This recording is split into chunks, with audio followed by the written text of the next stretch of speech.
ክርስቲያን ማለት የክርስቶስ አንዱ ሙሽራ ማለት ነው። እስኪ በሉ የክርስቶስ በሉ አንድ ሙሽራ ወለድ ነው። ዶሮ ልጅ ወለደች የሚባለው እንቁላል የጣለች ቀን ነው ወይስ ከእንቁላሉ ውስጥ ጫጩት የተፈለፈለ ቀን? ስንመለስ እስራኤላውያን ግብጽ ባርነት ሲሄዱ የባርነት ዘመናቸው 430 ነበር። እንደ ራሄል ያሉት ሲያለቅሱ ግን 450 ከኋላ ሄዶ ለአብርሃም ከተሰጠው የቃል ኪዳን ዕለት ተቆጥሮ ግማሹን ሳይገዙበት በ215 ዘመን ነፃ ወጥተዋል። ከተመለስን እግዚአብሔር ይመለሳል፣ ከራቅንበት እግዚአብሔር ምሕረቱን ያርቃል። እግዚአብሔር ምሕረት ለወልድ ለዘጸጋውን አዋዘ ብርሃን ወለዘሐወፀነ በአዲስ ኪዳን አኮቴት ለመንፈስ ቅዱስ ለዘአብጽሐነ ውስተ ዝንቱ መካን ከመ ያቁመነ በየማን ስብሐት ለማርያም ስበይት በአርያም ስብሐት ለመስቀለ ክርስቶስ ዕፀ መድኃኒት ለኩሉ ዓለም። ብፁዕ አባታችን አቡነ እንጦንስ የምዕራብ ሐረርጌ ሀገረ ስብከት ሊቀ ጳጳስ የቅዱስ ሲኖዶሳችን አባል፣ ክቡር አባታችን መላከ ምሕረት አባ ገብረ መድኅን ቆሞስ የሀገረ ስብከታችን ዋና ስራ አስኪያጅ፣ ክቡር መላከ ኃይል አባ ገብረ ሥላሴ ቆሞስ የታላቁ ደብረ ኃይል መርካቶ ቅዱስ ራጉኤል ቤተክርስቲያን አስተዳዳሪ፣ የዚህ የጽርሐ ጽዮን ሐዋርያት ወጎላ ቅዱስ ሚካኤል ቤተክርስቲያን ዋና አስተዳዳሪ፣ ክቡር መላከ ብርሃናት መምህር የንታይምሮ፣ በስም ያልጠቀስኳችሁ ከአድባራትና ከገዳማት በስራ ኃላፊነት ያላችሁ አይንተ እግዚአብሔር አበው ካህናት፣ ሊቃውንተ ቤተክርስቲያን መምህራን፣ መለኮታዊ ለሆነው ምስጢር ላይካን የምትሆኑ ወንድሞች ዲያቆናት፣ በዛሬው ዕለት ቅድስት ቤተክርስቲያን የልደት በዓላችሁ እንዲሆን በዓለ ጰራቅሊጦስን መታሰቢያ የሰጠቻችሁ የሰንበት ትምህርት ቤት አገልጋዮች፣ መንፈስ ቅዱስን እጅ ለመንሳትና ደጅ ለመጥናት ጽርሐ ሐዋርያት የሐዋርያት አዳራሽ በሆነችው በዚች ለከተማችን አንዷ ብቸኛዋ ታላቋ ደብር ተገኝታችሁ የምትማጸኑ በውስጥ በውጭ ያላችሁ ምእመናት ሁላችሁም የእግዚአብሔር ቤተሰቦች በበዓለ ሃምሳ ሰላምታችን ሰላም እላችኋለሁ። ክርስቶስ ተንሥአ እሙታን አሰሮ ለሰይጣን ሰላም ኮነ። በቸርነቱ ጠብቆ ለዚህ ያደረሰን ልሳነ ዓለም ከሳቴ ምስጢር አምላካችን እግዚአብሔር መንፈስ ቅዱስ ስሙ የተመሰገነ ይሁን። በደንብ እግዚአብሔርን አመስግኑ። እንኳን አደረሳችሁ።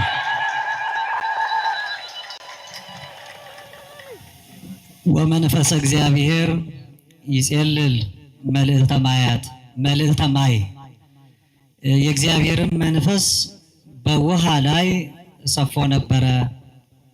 ኦሪት ዘፍጥረት ምዕራፍ 1 ቁጥር 2 ላይ የተቀመጠውን ቃል መነሻ አደርጋለሁ። ብዙ ለማስተማር ለማተት የተሰጠው ጊዜ በጣም አጭር ነው። ከ15 እስከ 20 ደቂቃ ብቻ ስለሆነ የተፈቀደልኝ እግዚአብሔር መንፈስ ቅዱስ ይርዳንና በጣም ባጭሩ የተሰበሰብንበትን ዓላማ የመጣንበትን አብይ ጉዳይ አውስተን እንማማራለን። እስኪ ድምፃችሁን ከፍ አድርጉና የትምህርቱን ኃይለ ቃል መነሻ ርዕሳችንን ተናገሩ። ቅዱስ ቃል ነው። ስንናገረው እኛን ይቀድሰናል፣ ወደ ቅድስና ይመራናል። በልባችን ሰሌዳ በሊናችን ጓዳ አድሮ የተማርነውን ያስታውሰናል። የእግዚአብሔር መንፈስ በሉ በውሃ ላይ ሰፎ ነበር። ጠቅለል አድርጉና የእግዚአብሔር መንፈስ በውሃ ላይ ሰፎ ነበር በሉ። ምን አላችሁ? መልካም። እግዚአብሔር መንፈስ ቅዱስ የራቀውን አቅርቦ የረቀቀውን አጉልቶ የተሰወረውን ገልጦ የተከደነውን ከፍቶ እንድንረዳ ይርዳን። ሕጥይተ አምሳልምና አምሳላት ከምሳሌዎች ሁሉ ምንም አይነት ምሳሌ ከምንም ተገኝቶ ክብሯን የማይገልጥላት የመንፈስ ቅዱስ ንጹሕ አዳራሽ ድንግል ማርያም በአማላጅነቷ አትለየን። በአጹረ መስቀሉ ደግፎ በቀደመው ስርዓትና በአባቶቻችን ፍኖት መድኃኔዓለም አምላካችን ሁላችንንም ያጽናን። ዛሬ በቅድስት ቤተ ክርስቲያናችን ቀመር ሁለት ትልልቅ በዓላት ይከበራሉ። እነዚህ የግዝት በዓላት ስለሆኑ ስለማይረሱና ተያያዥነትም ስላላቸው አጠር አድርገን እሱን የሚመለከት ሀሳብ ነው የምንማረው። አንደኛው በዓል ሁላችሁ ለምን መጣችሁ ብንባል የምንናገረው የመንፈስ ቅዱስ ርደት ወይም ደግሞ እንዘ ጉባኤን ውስተ አሐዱ ቤት በአንድ ቤት አንድ ልብ ሆነው ሲሰበሰቡ በእሳት ላንቃ የተከፋፈሉ እሳት ከላያቸው ላይ ወርዶ እያንዳንዳቸው በብዙ ቋንቋ እንዲናገሩና የሚፈሩት ጥቡዓን እንዲሆኑ እምነት የጎደላቸው በእምነታቸው እንዲበረቱ ያስቻለ የመንፈስ ቅዱስ ርደት የምናስብበት ነው። በዕለተ ዓርብ በቀራንዮ ቅዱስ ዮሐንስ አፈወርቅ እንደመሰከረ ከክርስቶስ ጎን በውሃና በደም የተወለደችው ቤተ ክርስቲያን ዛሬ የተገለጠችበት ዕለት ነው። ይህ ትልቅ በዓል ርደተ መንፈስ ቅዱስ የመንፈስ ቅዱስን መውረድ የምናስብበት ነው። በዓሉ አንድ ቀን ብቻ አይደለም፣ ዛሬ መነሻው ነው። ለ7 ቀን ይታሰባል። ይሄ ቤተክርስቲያናችን ስርዓት የተናገረው ነው። እንዲሁ ደግሞ ከበዓላቱ መካከል አንዱ የእመቤታችን የቅድስት ድንግል ማርያም በደብረ ምጥማቅ የተገለጠችበት የአምስቱ በዓላት ዛሬ 4ኛው ቀን ነው፣ መታሰቢያ ነው። እነዚህ ሁለቱም ከበዓላቱ ቁጥር 1 ተብለው የሚቆጠሩ ነገር ግን በዓላታቸው ቀኑ ብዙ የሆነ በዓላት ናቸው።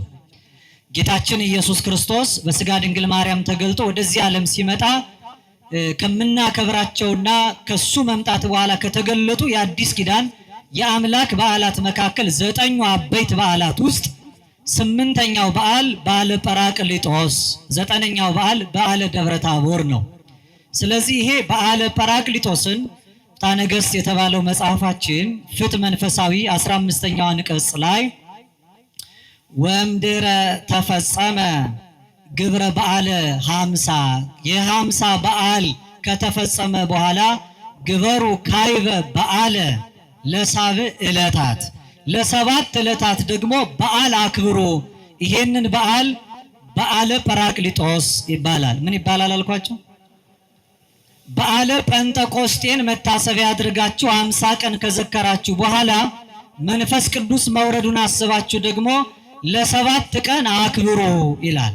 7ቱን ቀን ስታከብሩ ገቢረ በዓልሰ አኮ በመብል በዓሉን የምታከብሩት ግን በመብላት በመጠጣት እንደሌላው በዓል አይሁን፣ በመጾም በመጸለይ የስጋን ፈቃድ ለነፍስ ነፍስን ለፈጣሪ በማስገዛት ጸልዩ ጾሙበት ተብሎ በዓል ተሰርቷል። ዛሬ ጰራቅሊጦስ መነሻ አድርገን 1 ሳምንቱን በሙሉ የጰራቅሊጦስ ሳምንት ብለን እንድናከብር ስርዓት ተሰርቷል። አምላካችን ከሚታሰብባቸው 9ኙ በዓላት ጰራቅሊጦስ የሚባለው 7 ቀን፣ ትንሣኤ የሚባለው ትንሣኤ ተስካረ ፋሲካ ነው፣ 50 ቀን ይከበራል ማለት ነው። ከዚህ ጋር አልፎ ዛሬ ነገረ ማርያም በነገረ መንፈስ ቅዱስ ባጭሩ የተቀመጠበት የመጀመሪያ የመጽሐፍ መነሻ ነው። ኦሪት ዘፍጥረት ምዕራፍ 1 ከቁጥር 1 ጀምሮ በቀዳሚ ገብረ እግዚአብሔር ሰማይ ወምድረ በመጀመሪያ እግዚአብሔር ሰማይና ምድርን ፈጠረ ይላል። በመጀመሪያ ምን ፈጠረ? መጀመሪያ የተባለው ቀዳሚ ወደ ሐሪ ዛልብከ ጥንት የምንለው ጥንት የሌለው ፊተኛውና ኋላኛው መጀመሪያውና መጨረሻው አልፋ ወኦ አልፋ ኦሜጋ የሚባለው ፈጣሪ ዓለማት ደብረ ምሕረት ባሕረ ትዕግሥት እግዚእነ ኢየሱስ ክርስቶስ እግዚአብሔር በአንድ ልጁ በመጀመሪያ ሰማይና ምድርን ፈጥሯል ይላል። ከዚያ በኋላ ወምድር ሰሃለወት ራቃ ምድርም ራቁቷን ነበረች፣ ወይ ታስተሪ ወይ ኮነት ድሉተ ዝግጁ አልነበረችም፣ ምንም ደግሞ አልነበረባትም ይላል። ወጽልመትኒ መልዕልተ ቀላያት ጨለማም በጥልቅ ውስጥ ነበረ። ወመንፈስ እግዚአብሔር እሰ መልዕልተ ማያት የእግዚአብሔር መንፈስ በውሃ ላይ ነበረ ይላል። ሰማይና ምድር ተፈጥሮ በምድር ስላለው ነገር ሲናገር በዓለም ትምህርት እንኳን የሚገለጡ መነሻ የሆነ የዘፍጥረት መጽሐፍ ላይ ተቀምጧል። 3 ነገሮች ተቀምጠዋል። አንደኛ ምድር የሚባለው የብስ፣ ሁለተኛ ውሃ የሚባለውና በዚህ ላይ ያደረ መንፈስ የሚባለው። አንድ ሀገር በዓለማዊ ጂኦግራፊ ትምህርት ውስጥ ሀገር ነው የሚባለው 3ቱን ሲያሟላ ነው። ቴሪቶሪው የብስ ሲኖረው ማለት ነው። ሁለተኛ ውሃ፣ ሶስተኛ ደግሞ ኤርስፔስ ይባላል። እነዚህ የአንድ ሀገር ግዛቶች ናቸው። አንድ ሀገር ግዛቴ ነው የሚለው ውሃውን፣ መሬቱንና አየሩን ነው። ይህንን መነሻ የሚያደርገው አናቱ ያለው እዚህ ዘፍጥረት የመጽሐፍ መነሻ ውስጥ ነው። ውስተ ርዕሰ መጽሐፍ ተጽፈ በእንቲአየ ክርስቶስ አምላካችን በሊቀ ነቢያት ታላቁ አባት ቅዱስ ዳዊት ላይ አድሮ ሲናገር በመጽሐፍ መጀመሪያ ርዕስ ላይ ስለኔ ነው የተጻፈው ይላል። በቀዳሚ የሚለው ቀዳሚ የሚባለው አልፋና ኦሜጋ ነኝ ብሎ ራሱን የገለጠው እሱ ነው። በዚህ በውሃ ላይ ሰፎ ነበር የተባለው የእግዚአብሔር መንፈስ እግዚአብሔር በቁስ ስላለው ሰማይና ምድር ሳይሆን ስለኛ ሕይወት የተነገረውን ፍቺ ብቻ ከኔ ጋር እናያለን። ምድር ውሃና መንፈስ ያደረበት የሚባለው ሰው የሶስት ነገሮች ውጤት ነው። የምን አልኳችሁ? የስንት ነገሮች? የሶስት ነገሮች። አንደኛው ስጋው ነው፣ ሁለተኛ ነፍሱ ነው፣ ሶስተኛው መንፈሱ ነው። ስጋው በየብስ ነፍሱ ደግሞ በውሃ እላው ላይ ያደረው መንፈስ የተባለው ሳይለወጥ ማለት ነው። እግዚአብሔር የሰራው አክብሮ ይህንን የሰው ልጅ ነው። በውሃ ላይ የእግዚአብሔር መንፈስ ነበረበት ይላል። በነፍሱ ላይ አድራ በጎ ነገር የምታሰራ የእግዚአብሔር መንፈስ ናት። ይሄ ነገረ መንፈስ ቅዱስ በመጀመሪያ በመጽሐፍ የተጠቀሰበት ነው። በእርግጥ ያለ ነገረ መንፈስ ቅዱስ የሚነገር መጽሐፍ የለም። መጽሐፍ ቅዱስ የተሰኘው ያናገረና ያጻፈው ቅዱስ መንፈስ ስለሆነ ነው። ሲጀምር መጽሐፍ ዘፍጥረት 1:2 ላይ ስለ መንፈስ ቅዱስ ተናግሮ ሲጨርስ በዮሐንስ ራእይ ምዕራፍ 22 ቁጥር 17 ላይ መንፈስ ቅዱስ ወመርኤቱ ወይም ወመራቱ መንፈስ ቅዱስና መንጋው ወይም ሙሽራይቱ ና ይበሉ የሚል ቃል ተጽፏል። ይሄ መጨረሻው የራእይ መጽሐፍ ማጠቃለያ ነው። መንፈስ ቅዱስ መነሻም መድረሻም ነው። በጣም ብዙዎቻችን ነገረ መንፈስ ቅዱስን ሳንረዳ ሳናውቅና ሳንገነዘብ እንኖራለን። በተለይ እንግዲህ ሁሉ የሆነ የሃይማኖታችን መገለጫ ነው። በዚህ ውስጥ ነው ነገረ መንፈስ ቅዱስ አድሮበት የነበረው የሰው ልጅ ይህን የመንፈስ ቅዱስ ጸጋ ስጦታውን አጥቶ ከሰውነት ክብሩ ተለይቶ ከእንስሳት ተራ ተቆጥሮ በዘመነ ብሉይ ያየ ነው። ያን ነው ከሰው ልጅ ላይ የተወሰደውን መንፈስ ኢዩኤል ምዕራፍ 2 ቁጥር 28 ላይ ሰውጥ ምነ መንፈሴ ዲበ ኩሉ ዘሥጋ ስጋን በለበሰ ሁሉ ላይ ከመንፈሴ አፈሳለሁ ወይ መንፈስ ቅዱስን አኖራለሁ ያለው ትንቢት እንዲፈጸም የተወሰደው መንፈስ ቅዱስ የተመለሰው ዛሬ ነው። ዛሬ ሲመለስ እቺ ቤተክርስቲያን ተገለጠች። ሊቃውንቱ ቅድም እየደጋገሙ ዛሬ የቤተክርስቲያን የልደት ቀን ነው እያሉ ነግረውናል። የልደት ቀኗ ቅዱስ ዮሐንስ አፈወርቅ ዕለተ ዓርብ ከውሃና ከደም ስትወለድ ነው። ወለደች የሚባለው እንደ ህይወት አስገኘች ወለደች የሚባል እንቁላል አንፈርታይል ሊሆን ይችላል። እንቁላል እኮ ነው ሲፈለፈል። ቤተክርስቲያን ዕለተ ዓርብ ተወለደችና በሙቀተ መንፈስ ቅዱስ ተጠብቃ ጫጩት ከቅርፊቱ እንደሚወጣ የተወለደችውና የተገኘችው የታየችው ዛሬ ነው ማለት ነው። ይሄ ትልቁ የቤተክርስቲያን በዓል። በዚህ ውስጥ ከሰው ልጆች ላይ ተነስቶ የነበረው ጸጋ መንፈስ ቅዱስ ግን ሳይለያት አድሮባት የኖረውና የተገለጠችው ወደ ላይ አረክ ምርኮን ማረክ ጸጋን ለሰው ልጆች ሰጠ ሲባል የተሰጠው ጸጋ ዛሬ ነው። ያ ጸጋ ሳይሰጥ በፊት እግዚአብሔር ከሷ እንዳልተለየ ምልዕተ ጸጋ እንደሆነች የተነገረላት እመቤታችን ድንግል ማርያም አሁን በደብረ ምጥማቅ የታየችበት ነው። በዛ ያዩት ሰዎች በተገለጠችበት ክብር እንኳን ለማየት ባንበቃ ብዙ ዘሬቂ በህልሙ እንኳን ሌሊት ያየሽ እንዴት የተመሰገነ ነው እንዳሉ ጥቂት በአይነ ልቦናችን ለማየት እንድንችል የመንፈስ ቅዱስን ቤት ድንግል ማርያምን ለማየት እንድንበቃ በቸርነቱ ይርዳን። መኑ ከመ እግዝእትነ ማርያም ማይደረ ምዕራፈ አብ እንደመቤታችን እንደ ድንግል ማርያም የአብ ማረፊያ የሆነ ማን ነው? ወመኑ ከመ እግዝእትነ ማርያም ማይደረ ወልድ እንደመቤታችን እንደ ድንግል ማርያም የወልድስ ማደሪያ የሆነ ማን ነው? ወመኑ ከመ እግዝእትነ ማርያም ዘኮነ ቤተ ለመንፈስ ቅዱስ ጽርሐ ቅድሳት ለመንፈስ ቅዱስ እንደመቤታችን እንደ ድንግል ማርያም የመንፈስ ቅዱስ ንጹሕ አዳራሽ የሆነ ማን ነው? ለሰው ኃጢአት ሳይሰራ መኖር አይቻልም። ከአራቱ ባህሪያት ከተፈጠረ ከሰው ወገን ኃጢአት ያልሰራና እሳት የተሸከመ ማ ብቻ ናት? እመቤታችን ድንግል ማርያም ብቻ ናት። ለዚህ ነው ነገረ ማርያምን ማብራራት ነገረ መንፈስ ቅዱስን ማብራራት ነው። ነገረ መንፈስ ቅዱስ በላዋ ላይ ሰፎባት የታየችው እውነተኛይቱ ነፍሷ ከመንፈስ ቅዱስ ስራ ያልተለየ እመቤታችን ድንግል ማርያም ናት። ሐዋርያትን ክርስቶስ ከመሄዱ በፊት ኃይልን እስክትለብሱ በምን ቆዩ? በኢየሩሳሌም። እሷ ግን ስትመሰክር እስመ ገብረ ሊተ ኃይለ አብያተ ታላላቆቹን ኃይሎችና ስራዎች እሱ በእኔ ገልጧቸዋል አለች። ኃይል ያልተለያት የመንፈስ ቅዱስ ክብር ያራቃት መንፈስ ቅዱስ አድሮባት ለዘላለም በላዋ ላይ የኖረ ዛሬ በሚደገመው ጸሎት አርጋኖን በሚባለው ለተውር ላይ እስመ ብዙኃት ሀብታት እግዚአብሔር መክፈል ተሰናያት የእግዚአብሔር ሀብቱ በጎ ስጦታው ብዙ ነው ይላል። ብዙ ነው ስላችሁ ግን ከዚህም ከዛም የተለቃቀመ አይደለም። አኮ መናፍስት ብዙሃን ከብዙ መናፍስት የተገኘ አይደለም። አላ እማሃዱ መንፈስ ወወይቱ ኬ ጰራቅሊጦስ ዘአቀባ ለድንግል እምከርሰ እማ ያ ጰራቅሊጦስ መንፈስ ቅዱስ ነው ድንግል ማርያምን ከእናቷ ማኅፀን ጀምሮ የጠበቃት ይላል። በረከቷ በሁላችን ላይ ይደርብን። በውሃ ላይ ሰፎ ነበር የተባለ ከውሃ ያልተነሳ ንጽሐ ጠባዩ ያላደፈ የመንፈስ ቅዱስ ንጹሕ አዳራሽ እመቤታችን ድንግል ማርያም ናት። እሷን መነሻ አድርገን ነገረ መንፈስ ቅዱስ ላይ 2 ነጥብ ብቻ ተናግሬ ላብቃ። ዛሬ የምናከብረው ታላቁ በዓል በዓለ ሃምሳ ይባላል። ምን ይባላል አልኳችሁ? ያው 50ውን ቀን ከቆየን በኋላ ነገረ ሃምሳ በብሉይ ኪዳን ጴንጠቆስጤ እየተባለ ይጠራ ነበረ። ምን ይባላል አልኳችሁ? ጴንጠቆስጤ በሉ እስኪ። በዓለ ጴንጠቆስጤ የሚባል ነው። ነገረ ሃምሳን እስራኤላውያን በሁለት መልኩ ያከብሩት ነበር። አንደኛው በኦሪት ዘሌዋውያን ምዕራፍ 25 ላይ ከቁጥር 10 ላይ የተነገረ ቃል አለ። ነፃነት ከወጣችሁበት አሁን ይሄ 50ኛው በዓል የኢዮቤልዩ በዓል ይባላል። ይሄም የነፃነት በዓላችሁ ነውና ዓመቱን በሙሉ በዓል አድርጋችሁ አክብሩት አለ። የዓለሙም ዛሬ 50 ዓመት ሲሞላው ተቋመም ሳይቀር በዓለ ኢዮቤልዩ እያለ ያከብራል። ኢዮቤልዩ ማለት የነፃነት በዓል ማለት ነው። የምን በዓል? ምክንያቱም እግዚአብሔር ለፈርዖን ተገዝተው እያለ ለእኔም ተገዙልኝ አላላቸውም። አልቦ ገብር ዘይክል ለክልያ ጋይስ ተቀኑ። ለሁለት ጌታ መገዛት የሚቻለው ባሪያ ማንም ስለሌለ ከፈርዖን ባርነት ነፃ ካወጣቸው በኋላ እሱ ገዣቸው የሆነው። ገዣቸው ሕዝቤን ብሎ የሚገዛለትን ሕዝብ ከፈርዖን ባርነት ነፃ አወጣው። ሲመራው እግዚአብሔር ሊመራው ሕዝቡን ያስወጣው ለ40 ቀን ነው።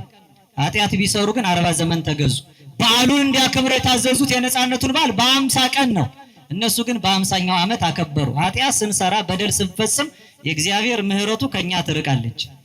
በበጎ ንስሐ ስንመለስ የእግዚአብሔር ምሕረት በራቀበት በዚህ ዘመን ተመልሰን በትረ መዓቱን አንስቶ ሀብለ ምሕረቱን ዘርግቶ በፍቅር ዓይኖቹ ተመልክቶ በምሕረት እጆቹ ዳብሶ እግዚአብሔር ይቅርታውን እንዲያቀርብልን ቅዱስ ፈቃዱ ይሁንልን። 50 የሚባለው አንደኛ የ50 ዓመት የኢዮቤልዩ በዓል ነው። ሁለተኛ ዝንቱ ውእቱ በዓላቴ በዓላቶቼ እነዚህ ናቸው ብሎ በኦሪት ዘሌዋውያን ምዕራፍ 23 ከቁጥር 1 ጀምሮ እንዳስቀመጠ በኦሪቱ እስራኤላውያን የሚያከብሯቸው 8 በዓላቶች ነበሯቸው። ስንት በዓላቶች?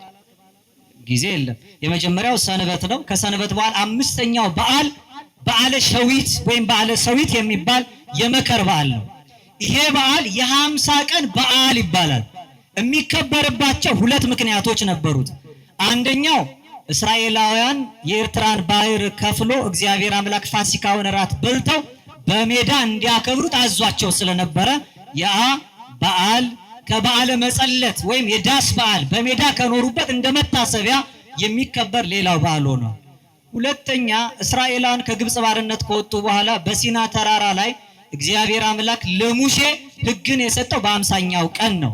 በስንተኛው ቀን? 50 ቀን ነፃ ወጥተዋል። በፊት ፈርዖን ይገዛቸዋል። አሁን የሚገዙበትን ሕግ ጽላቱን እግዚአብሔር አምላክ ሰጣቸው። ከዚህ በኋላ ወልደ ዘበኩሬ የበኩር ልጆቼ ናችሁ ብዬ የኔ አገልጋዮች አድርጌያቸዋለሁ አለ። ፈርዖን አጽንቶባቸው ከነበረው ቀንበር ላይ እግዚአብሔር ሌላ ሕግ አልሰጣቸው። 50ኛው ቀን ግን እስራኤላውያን ፍጹም ከፈርዖን ባርነት ነፃ እንደወጡ የእግዚአብሔር አገልጋዮች እንደሆኑ የተመሰከረበት ነው። ያ በዓል እስከ ክርስቶስ መምጣት ይታሰብ ነበረ። 50ው ቀን 7 ቀን ፍጹም ነው። 7ቱን በ7 ፍጹም አድርገው ይሄ ፍጹም የምንለው በምድር የተሰጠው ቀን ሲያልቅ የብሉይ ኪዳን መከራው ሲያበቃ የሚገለጥ አዲስ ሌላ ቀን አለ። 50ኛው ቀን የክብረ በዓል ምሳሌ ነው። የአዲስ ኪዳን ሰንበት ምሳሌ ናት። ዛሬ ሲሰበክ ምስባኩ ላይ ከሰማችሁ ዛቲ ዕለት ይላል። ይቺ ዕለት እንተ ገብረ እግዚአብሔር የሰራት ታላቅ ዕለት ናት። ንትፈሳውን ታሰይባቲ በሷ ደስ ይበለን ፈጽሞ እንደሰትባት። እግዚአብሔር የሰራት ቀን ቀድሞ ከምትታወቀው 7ኛዋ ሰንበት ውጪ 7ቱ በ7 49 ቀን አልፎ 50ኛዋ ቀን ወበእሁድ ሰንበት ብለው ብፁዕ አባታችን ቅዳሴው ላይ እንዳነበቡ ወትሮ የሚታወቀው ቀዳሚት ሰንበት ነው። የመጀመሪያው እሁድ ሰንበት እዚያ ዮሐንስ 21 ላይ የተገለጠችው ናት። እሁድ የምትባለው ሰንበትነቷ ያልታወቀ የአዲስ ኪዳን ሰንበት ሆና የተገለጠች ናት። ያቺ በዓል ጥንቱን ጴንጠቆስጤ ነበር የምትባል። ምን አልኳችሁ? ጽር ነው፣ የግሪክ ቋንቋ ነው። ፔንቴኮስቴ ይባላል።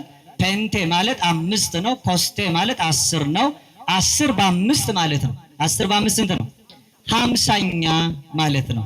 ቴስራ ኮንቴ ማለት 40ኛ፣ ሄፕታ ኮንቴ ማለት 70ኛ ማለት ይሆናል። ፔንቴኮስቴ የሚለው ቃል 50ኛ ቀን ቁጥር ብቻ ነው የሚገልጠው። 50ኛው ቀን ግን በአዲስ ኪዳን ስርዓት በዓለ መንፈስ ቅዱስ ወይም ጰራቅሊጦስ ተባለ። ምን ተባለ አልኳችሁ? በውሃ ላይ ሰፎ ነበር የተባለው የተገለጠው ከሶስቱ አካል አንዱ አካል። የሃይማኖት መገለጫችን እንዲህ ይላል፣ ወነአምን በመንፈስ ቅዱስ እግዚእ ማሕየዊ። ሕይወት ሰጪ በሆነው በመንፈስ ቅዱስ ነው የምናምነው። ሃይማኖታችን ይሄ ነው።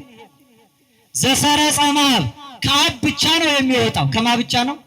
ከዚህ በረት ውጭ ያሉ ከአብም ከወልድም ይወጣል። አንድ አይሆኑም ማለት እዚያ ይላሉ። ከሁለት አካላት የሚገኝ አምላክ ካለማ ምንጩ ሁለት ከሆነ አምላክነቱ ከአንድ በላይ ሊሆን ነው። ወላዲው አስራጺው አብ አንድ ነው።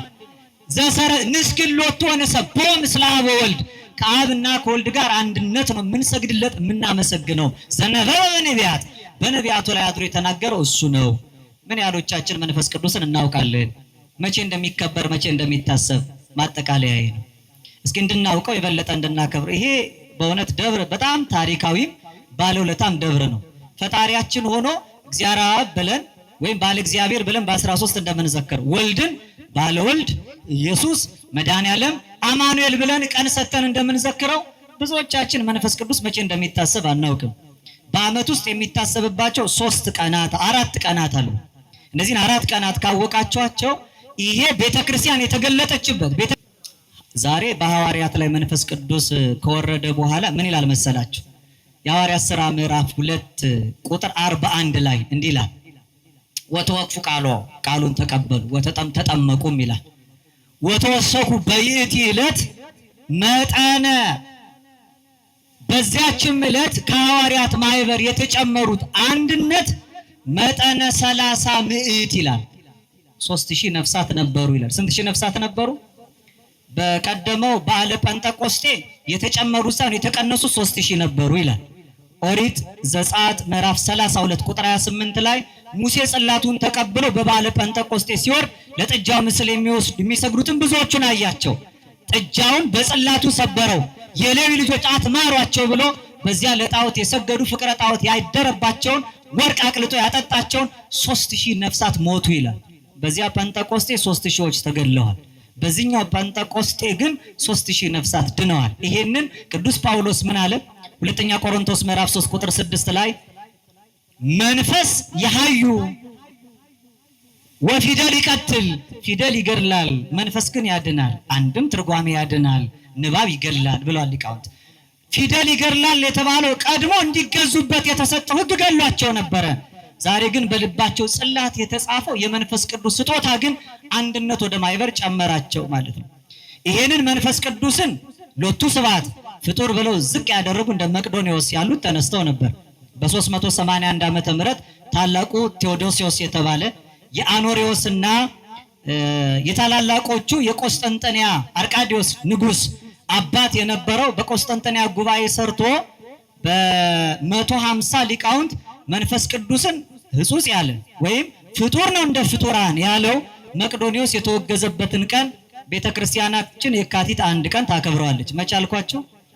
በዚህ ይታወቃል።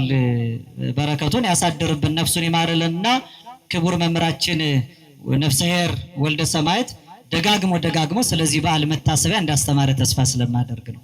የካቲት 1 ቀን የመንፈስ ቅዱስ አካላዊ አምላክነት የተሰበከበት ታላቅ ዕለት ነው።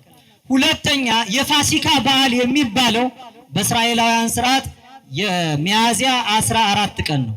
ከሚያዝያ 14 በኋላ ያለውን በዓለ ጴንጠቆስጤ ቆጥረው 50 ዕለት የሚመጣው ሰኔ 5 ቀን ነው። ሰኔ 5ን በጴጥሮስ ጳውሎስ መልክ ላይ በገድለ ገብረ መንፈስ ቅዱስ ላይ የመንፈስ ቅዱስ መታሰቢያ ቀን ሰኔ 5 ነው የሚል ታገኛላችሁ።